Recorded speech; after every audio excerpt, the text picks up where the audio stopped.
You know what? I got to thinking. Let's make this setup and initial impressions part 2. How to work some of the nerdy stuff, like file sharing and all that other good stuff, because as you can see in the specifications, you can do 3G, 4G sharing, Samba, FTP server, printer server, etc. So let's try and get some of the nerdy stuff out of the way. I'm not going to make guarantees with regards to printer servers because the printer power cord is still MIA as of this video.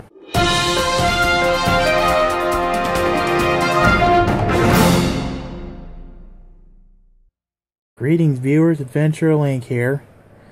This is Setup and Initial Impressions Part 2, which is all the nerdy stuff. As you can see, I've got my my stuff all configured there, so I know some of this is pretty different. Like last time I used a wired connection, this time it's wireless. But it should still be all the same, all the same.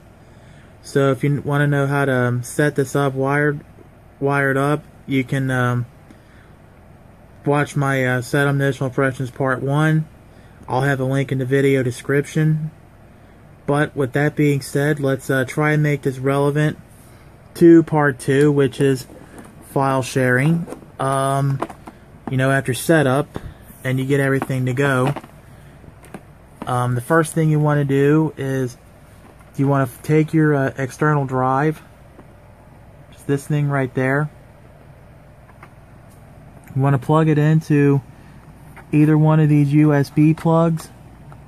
You can plug it into USB 2 or 3, doesn't really matter which. And it's in. The next thing you want to do is come over to your computer and go to 192.168.29.1 or whatever your default gateway is. You can find that by going to your command prompt. Type in ipconfig and hit enter. And then in this regard, I got it all on wireless. So here it is, where it says default gateway. You put this into your URL bar into your browser, you're good to go. You could use the Cellspot.router, but if it's being difficult, you can still get in this way all the same. It'll still work. You still need to put your login and password in, so yeah, let's hit OK. And we're into the main menu of the router now. Yep, it's still set to iPhone. Didn't change it yet, but in any case, you want to go to where it says USB application. You want to select media services and servers. From here, you can enable media servers, iTunes servers. That's how you, I guess that's how you enable an iTunes server. I'm not sure how this would work. I'm guessing if you could connect to this somehow with a Mac and use iTunes, you can load up all your tunes from your external storage drive. DLNA media server, I'm not sure what this is. I never played around with media servers too much, because in this regard, this right there, network play Samba share, and Windows sharing files on other hard drives across the network. This is how I've always shared files on a network on Windows. With that being said, you turn on the enable share, turn on allow guest login, or you can turn it off. You'll have to set a username and a password, which I'm not sure how to do that. I don't think I've ever had a username and password in any of my experience, and as long as you got a password on your Wi-Fi and or you're using Mac filters, I guess you're good. So for now, we'll select guest, say OK. This is your device name. You'll be looking for this in your network work group. I believe you want to set this identical to all computers on the network. So you set that to work group. See, there it is, Seagate external drive. Go down to C disk. And as you can see, all my folders there, you can manipulate each and every one where you can determine a read write, read only, or no access. Then you of course go to save permissions. Then of course save all your settings up here. You go to say apply. And that'll apply the settings.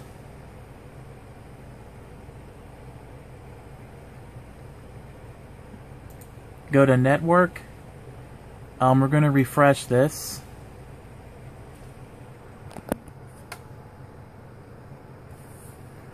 Da da da da. There's our TMAC ... Of course, you can change this later. See, there's the C disk, and pretty much every list of everything else right there for your viewing pleasure. And of course, if you want to take down the drive so you can change out another one or put another one in or whatever else, you'll go to where the USB icon, click it, click where it says eject USB disk. Then it'll say, do you want to remove the disk? And say OK. Apply settings. Please wait. Samba server. Samba server. And then you can unplug and unplug it from there. See, it says unmounted. Unmounted. If you want to remount it, of course you can always unplug it and plug it back in. Alright, so here's the FTP settings. You can turn FTP on. Now you're sure you want to share this by FTP. And of course you want to say OK. Apply settings. Allow anonymous login. Or you can turn that on. You can click cancel there for anonymous login. You can turn it on if you want, but that basically means anyone can get on your FTP. You can adjust the concurrent connections. Like you can give up to 5 connections, 2 connections, or whatever else. You can add a new account. Keep in mind that new accounts have no read or write access rights, so I'm going to make an account real quick.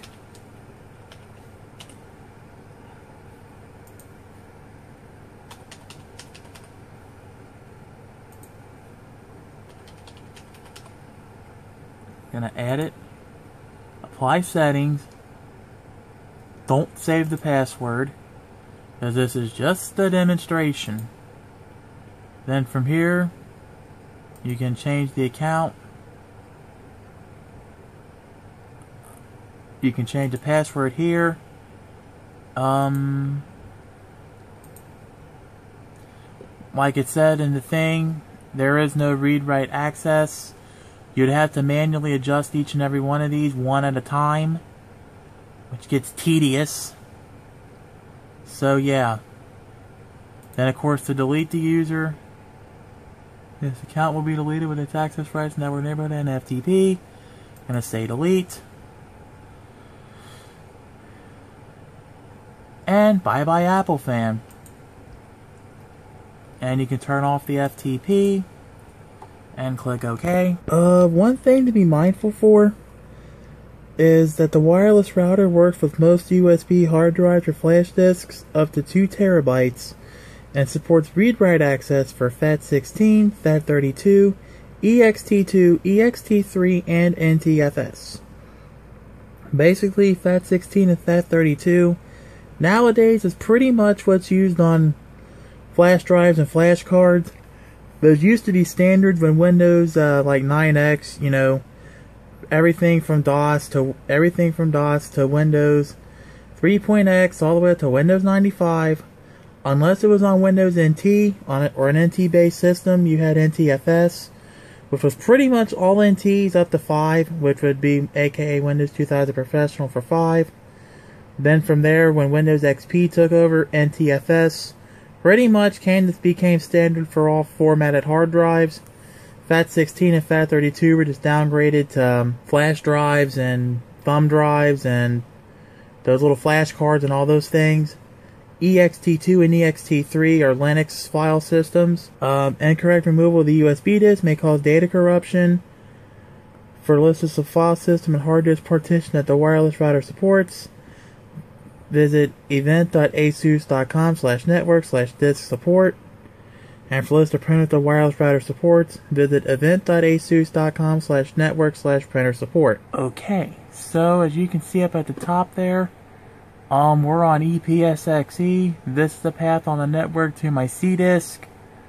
So yeah, let's go down to Final Fantasy IX Disc 1 of 4.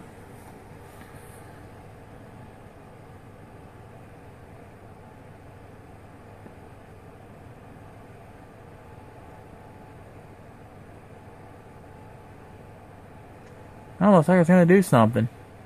Alright, doing something.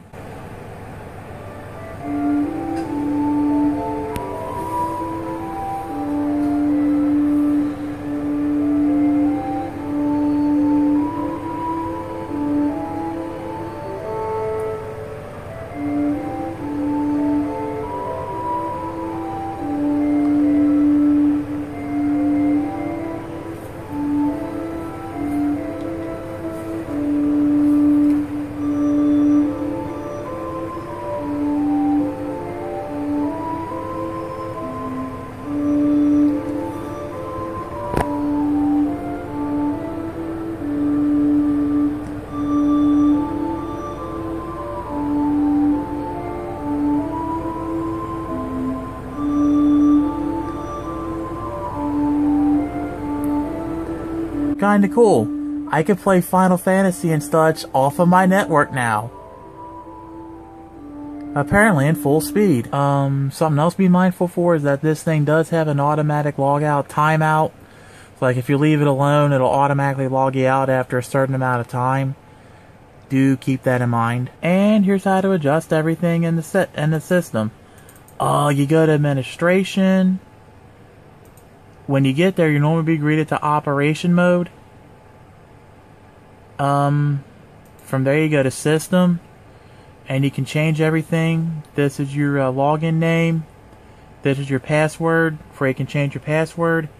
Just as a very fair warning, there is no reset button or anything on this, like no way to password recovery, or a way to reset your password. If you lose your password, the only way to recover your password from there is if you do a factory reset. You can adjust the NTP servers, time zones, authentication methods, enabling web access from LAN, and you can do HTTP, HTTPs, or both. So let's leave that alone. Enable web access from LAN, WAN, hell no. Auto logout, this is where we change that auto timeout thing. Set to 30 minutes. So I'm going to set mine to 0. Do not allow specified IP addresses. Pretty much any IP on my LAN, LAN, can come in and change settings if needed. Gonna hit apply. Please wait. 20, 40, 60, 80. Done. Firmware upgrade. Restore, save, and upload settings. That's where you go to save, restore, and factory default. As a heads up, there's got to be a button on there somewhere to reset the router. That way, if you forget your password, you still have it. Additionally, you have a system log. You have wireless log, DHCP leases, IP version 6, router table, system port forwarding, connections. There we go. You can adjust the wireless settings, LAN, WAN, IP version 6, virtual private networking or VPN. And as a heads up, IP version 6 is Internet Protocol version 6. which is that one with all those hexadecimal digits, when traditionally, you know, an IP would generally look like one of these, but typically not this one unless it's a subnet mask. With that being said, LAN is a local area network, WAN is a wide area network. This is your firewall where you can change your firewalls. You can block out URLs. So for all the oversensitive parents out there that have to go filter all the porn, well, there you go. Keyword filters. Again, that's how you do it. Network services filters. The IP version 6 firewall. We already know what the administration does. We already know what the system log does. Network tools. So you can ping. You can net stat. You can wake on LAN. And have an SMTP client, which is simple mail transfer protocol, mind you. And let's wrap this up. Generally, so far, what I liking what I see so far. Like I said before too, right now it's still free from T-Mobile, and it's always going to be free unless you damage it or you fail to return it, in which case that's up to $99. So keep that in mind. So this was my setup and initial impressions part 2 of all the nerdy features that are on this Asus router. Anyways, I am AdventureLink. Thank you all for watching. I hope you get an understanding of how this works, and hopefully get pumped for your own router. If you got any feedback of any kind, take it up in the comment section. I'll respond to it. I'm man enough to take it. Rates and subscriptions, you know where they're at. I appreciate your rates and subscriptions as well as your comments and views. That's in the video description or thereabouts. When it's warm outside, you know, stay cool and stay in the shade, and when it's warm and when it's cool outside, you stay warm, bundle up if you must. This is fall, you know. But there's going to be warm periods and cold periods, so yeah. Eat right, stay healthy, stay hydrated, work hard, have fun, make history. Don't let others push you around. And always remember the wise words of wisdom from Eric the Car Guy, reminding you all to be safe, have fun, and stay dirty.